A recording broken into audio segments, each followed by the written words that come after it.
So, my name is Karsten. I'm the president of Sizer Communications. I'm here today to talk about something that's very important to Sizer. And we've been making heavy investments into the prpl foundation, into prpl software on our boxes. And I want to talk a little bit about what we're doing, or rather why we're doing it, which is probably even more important. So before I get into that, let me just tell you a little bit about myself, right? I've been with Tyson for about 25 years. Tried to get away a few times and never really managed to slip away completely. So I'm originally from Copenhagen, Denmark, but I am based in our headquarters out of Taiwan, right? And how a Danish guy ended up in Taiwan is probably a story for some other time. But let me get into it. But first, let me talk a little bit about Sizer.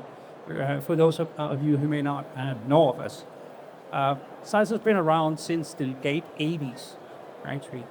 So we're one of the oldest networking companies in the world. What most people don't know about us is that we actually started our life as a chipset design house. Right? So we were the first company in Asia capable of designing a data pump for a modem.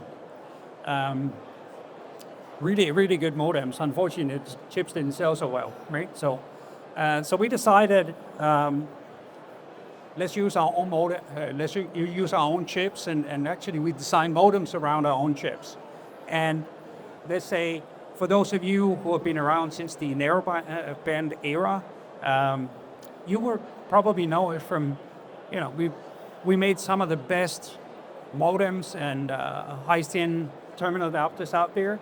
They looked absolutely horrible, but they were really good. And then, let's say, over 25 years ago, we moved into routers and became a networking company.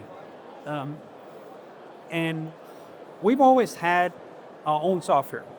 Originally, something called Sinos, or Sizer Network Operating System, and it was designed primarily for ISDN gateways.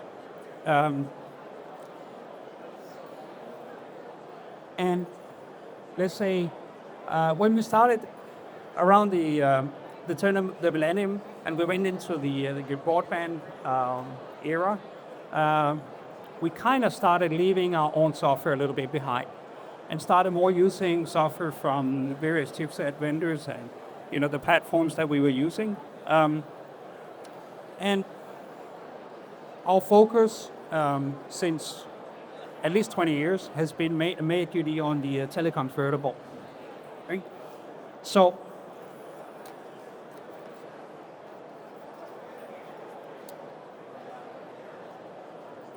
even though we had our own software, then as we got into, let's say, broadband, we kind of started leaving our own software a little bit behind. We left Sizer behind.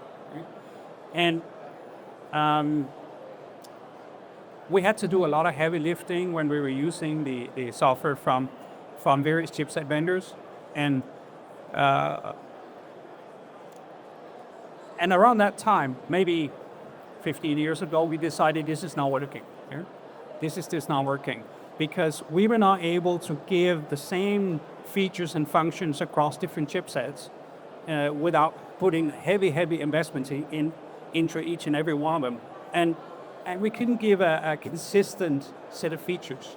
So we decided to start developing our own in-house software, which is called Opal. And eventually that became our complete own broadband software stack. Now the purpose of Opal was to bring a consistent set of features across any platform. And obviously that required lots and lots of investment on our part. So as we moved into the second generation of our own software, we try to look and say, how can we do this a little bit smarter, right? And so we adopted OpenWRT as the basis for our software. And the purpose was that we would like to be able to leverage the open source communities and bring products to market much faster. Even though OpenWRT gave a lot of benefits, and we did get a lot of, shortcuts to market from that. Actually, OpenWRT was never designed for telecoms, right? It was more like a retail type thing, and it required us to put a lot of heavy lifting on top, a lot of resource investments into it, and so it had many shortfalls that we needed to fix, and frankly, also for the chipset vendors, I mean, their support for this was lukewarm at best, right? So, but we managed to create Overtool, and we managed to solve that problem. So we were able to deliver those features across all the platforms in a much more consistent manner. And that kind of also brings me to the next point is, got it right here. And the next one, right? For people who know us, right? We are known as a hardware vendor, right? Siso is a hardware manufacturer. But the reality is that I have more than twice the number of software engineers than I do hardware, right? So is that description really accurate? Are we a hardware company or a software company? Frankly, we are probably more like a software company who is capable of designing our own hardware for our software to run on, right? And that's what we sell.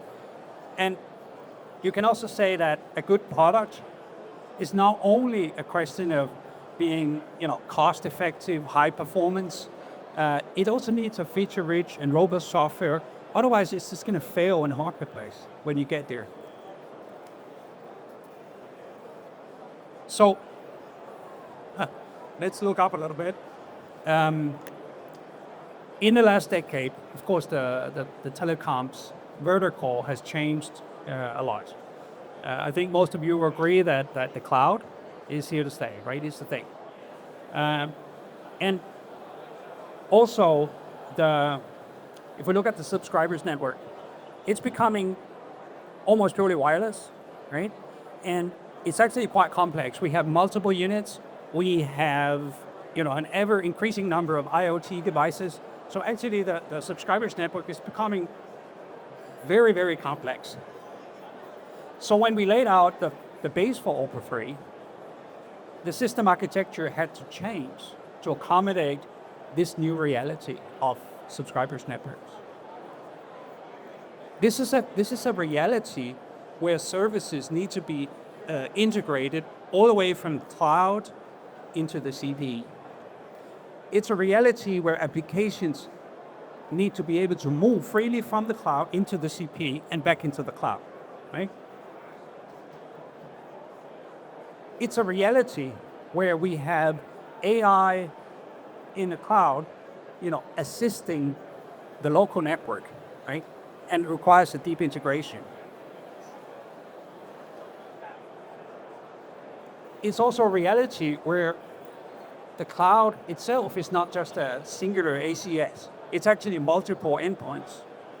They have multiple owners, right? And it's a reality where even the subscriber network is not a single broadband gateway, but actually an ecosystem of multiple active networking units, IoT devices, applications, integrations. It's a very complex habit.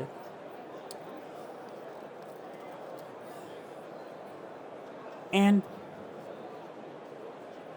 you can say, with these requirements in mind, right? Looking at where do we go next? How do we get to the next step?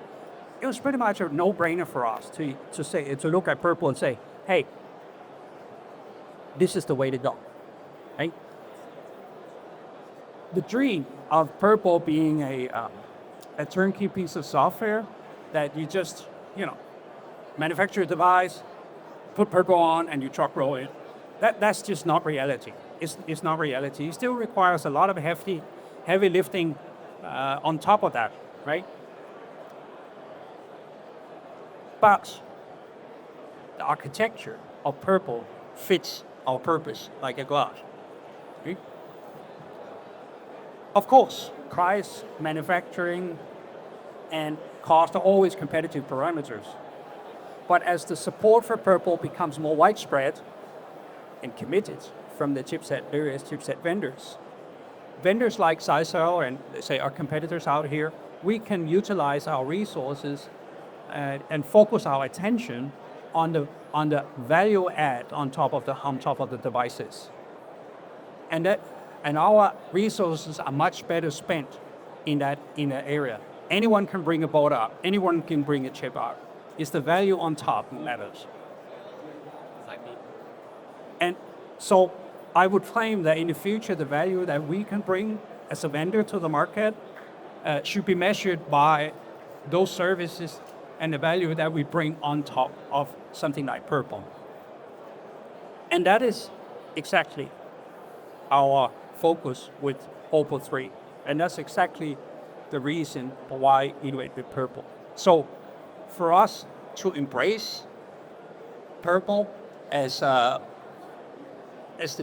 basis for our coming software generations, it was not just a fashion statement. It was simply the logical thing to do. Okay? So, and I will say we have a pretty big team here. I have more slides. There we go. We have a pretty big team here, and I invite you all to come over and visit us in our booth over there, and feel free to challenge us, man. Are we right? Are we wrong? Do we meet the market needs for the U.S. market? Come and talk to us. Give us your input. I mean, that's why we're here. Right? So, with that, I will leave you and thank you for your attention. Thanks.